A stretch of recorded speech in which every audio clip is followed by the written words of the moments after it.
નમસ્કાર. ચાલો એક વિચાર કરીએ. એક તરફ ગાઢ જંગલમાં એક વાઘ ફરે છે અને બીજી તરફ એ જ જંગલમાં શાંતિથી ઘાસ ઉગી રહ્યું છે. હવે આ બંને વચ્ચે કોઈ સંબંધ હોઈ શકે?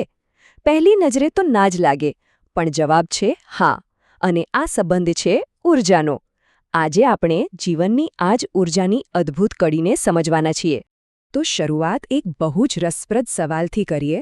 એક વાઘ અને એક સામાન્ય ઘાસ, આ બંને વચ્ચે શું કનેક્શન હોઈ શકે?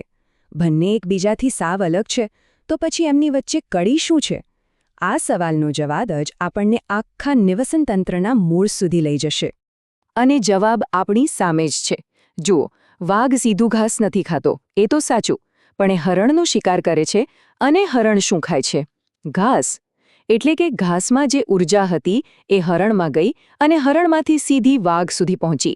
પ્રકૃતિના આ અદ્ભુત જોડાણને જ આપણે કહીએ છીએ આહાર શૃંખલા, એટલે કે ફૂડ ચેઇન. તો કોઈ પણ આહાર શૃંખલાને સમજવી હોય ને તો એના પાયામાં જવું પડે, એવી જગ્યાએ જ્યાંથી બધી ઊર્જાની શરૂઆત થાય છે. તો સવાલ એ છે કે આ બધી ઊર્જા આ સિસ્ટમમાં આવે છે ક્યાંથી? ચાલો જોઈએ. આ છે આપણી આહાર શૃંખલાના અસલી હીરો, ઉત્પાદકો, એટલે કે વનસ્પતિઓ. એ સૂર્યના પ્રકાશમાંથી સીધી ઊર્જા લઈને પોતાનો ખોરાક જાતે જ બનાવે છે. આ જ પ્રક્રિયાને આપણે પ્રકાશ સંશ્લેષણ કહીએ છીએ. અને એટલે જ એમને સ્વયંપોષી પણ કહેવાય છે, મતલબ કે જે પોતાનું પોષણ જાતે જ કરી લે. તો કહેવાનો મતલબ એ છે કે આ ઉત્પાદકો જ આખા નિવસન તંત્ર માટે ઊર્જાનો એન્ટ્રી ગેટ છે. જો એ ના હોય તો પછી જીવનની આખી શૃંખલા શરૂ જ ના થઈ શકે. સારું, તો ઉત્પાદકોએ તો ઊર્જા બનાવી લીધી. હવે વારો આવે છે ઉપભોગીઓનો. આ એવા સજીવો છે જે બીજાને ખાઈને ઊર્જા મેળવે છે. અને હા, એવું નથી કે કોઈ પણ કોઈને પણ ખાઈ લે, એમનો એક પાક્કો ક્રમ હોય છે. તો આ ક્રમમાં સૌથી પહેલા આવે છે પ્રાથમિક ઉપભોગીઓ. આ શુદ્ધ શાકાહારી જીવો છે જે સીધા ઉત્પાદકો એટલે કે વનસ્પતિઓને ખાઈને જીવે છે. જેમ કે જંગલમાં હરણને લઈ લો કે પછી કોઈ ખેતરમાં તીડ. આ બધા પ્રાથમિક ઉપભોગીઓ કહેવાય. હવે આ શૃંખલામાં એક સ્ટેપ આગળ વધીએ. અહીં આવે છે દ્વિતીય ઉપભોગીઓ. આ એ જીવો છે જે પ્રાથમિક ઉપભોગીઓને ખાઈને ઊર્જા મેળવે છે. દાખલા તરીકે પેલો દેડકો જે તીડને ખાઈ જાય છે, એ થયો દ્વિતીય ઉપભોગી. અને હજી આપણી શૃંખલામાં ઉપર જઈએ તો ત્યાં છે તૃતીય ઉપભોગીઓ. આ તો શિકારીઓના પણ શિકારી છે, જે દ્વિતીય ઉપભોગીઓનો શિકાર કરે છે. જેમ કે સાપને ખાતું કોઈ પક્ષી કે પછી જંગલનો રાજા વાઘ, જે આખી શૃંખલામાં લગભગ ટોચ પર બેઠો છે. સારું, તો આ ઉત્પાદકો અને અલગ અલગ ઉપભોગીઓની જે વાતો કરી, એ અસલ જીવનમાં જુદી જુદી જગ્યાએ કેવી દેખાય છે? ચાલો એના પર એક નજર નાખીએ.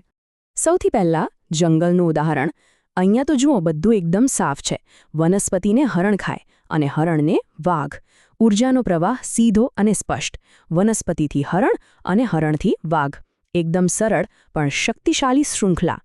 હવે જરા તૃણભૂમિ એટલે કે ઘાસના મેદાનોમાં જઈએ. અહીંયા શૃંખલા થોડી લાંબી અને વધારે રસપ્રદ છે. શરૂઆત થાય છે ઘાસથી. એને કોણ ખાય? તીડ. પછી તીડનો વારો કાઢે દેડકો. દેડકાનો શિકાર કરે સાપ. અને છેલ્લે સાપને પણ ઉપાડી જાય કોઈ પક્ષી. જોયું? અહીં તો કેટલા બધા સ્તર છે. અને એવું ના સમજતા કે આ બધું ખાલી જમીન પર જ ચાલે છે. પાણીની દુનિયાના પણ પોતાના નિયમો છે. એક નાનકડા ખાબોચિયામાં પણ એક આખી આહાર શૃંખલા ચાલે છે. પાણીમાં ઉગેલી વનસ્પતિને નાના જંતુઓ ખાય, એ જંતુઓને નાની માછલી ખાઈ જાય અને પછી એ માછલીનો શિકાર કરી લે કોઈ પક્ષી. તો આ બધા ઉદાહરણો પરથી એક વાત તો પાક્કી થઈ કે આહાર શૃંખલામાં દરેક સજીવનું એક ચોક્કસ પગથિયું, એક લેવલ હોય છે. અને આ જ લેવલને વિજ્ઞાનની ભાષામાં કહેવાય છે પોષક સ્તર, એટલે કે ટ્રોફિક લેવલ. હવે આ બધી જે આપણે અલગ અલગ વાતો કરી, ઉત્પાદકો, ઉપભોગીઓ, એમના સ્તર, આ બધાને એક સાથે એક જ ચિત્રમાં સમજવું હોય તો એના માટે એક બહુ જ સરસ મોડલ છે જે આખું ચિત્ર એકદમ સાફ કરી દેશે. તો સવાલ એ છે કે આ બધા અલગ અલગ સ્તર, ઉત્પાદકો, પછી પ્રાથમિક, દ્વિતીય, તૃતીય ઉપભોગ્યો, આ બધાને એકસાથે વ્યવસ્થિત રીતે કેવી રીતે બતાવી શકાય? કોઈ રસ્તો છે? બિલકુલ. અને જવાબ છે એક પિરામિડના રૂપમાં. આને કહેવાય પોષક પિરામિડ. આ એકદમ સરળ રીતે બતાવે છે કે નિવસન તંત્રમાં કોણ ક્યાં છે. પાયામાં સૌથી વધારે સંખ્યામાં ઉત્પાદકો અને જેમ જેમ ઉપર જઈએ તેમ તેમ ઉપભોગીઓની સંખ્યા ઘટતી જાય છે અને છેક ટોચ પર શિકારીઓ હોય છે. જુઓ, એકદમ સહેલું છે. સૌથી નીચે જે પાયો છે ત્યાં છે ઉત્પાદકો. એની ઉપરનું લેવલ એટલે પ્રાથમિક ઉપભોગીઓ. એનાથી ઉપર દ્વિતીય ઉપભોગીઓ અને છેક ટોચ પર તૃતીય ઉપભોગીઓ. આખી રચના કેટલી સ્પષ્ટ રીતે બતાવે છે કે ઊર્જા હંમેશા નીચેથી ઉપર તરફ જ વહે છે. એટલે આખી ચર્ચાનો સાર બસ આ એક લીટીમાં સમાઈ જાય છે.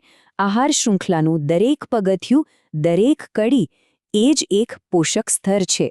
ઉત્પાદકથી માંડીને ટોચના શિકારી સુધી દરેકનું પોતાનું એક નિશ્ચિત પોષક સ્તર હોય છે. પણ જતાં જતાં એક સવાલ વિચારવા જેવો છે. શું થાય જો આ આખા પિરામિડનો પાયો જ ખસી જાય તો? મતલબ કે ઉત્પાદકો જ ન રહે તો? આખી જીવનની ઇમારતનું શું થશે? આ સવાલ જ આપણને સમજાવે છે કે પર્યાવરણને બચાવવું ખરેખર કેટલું જરૂરી છે.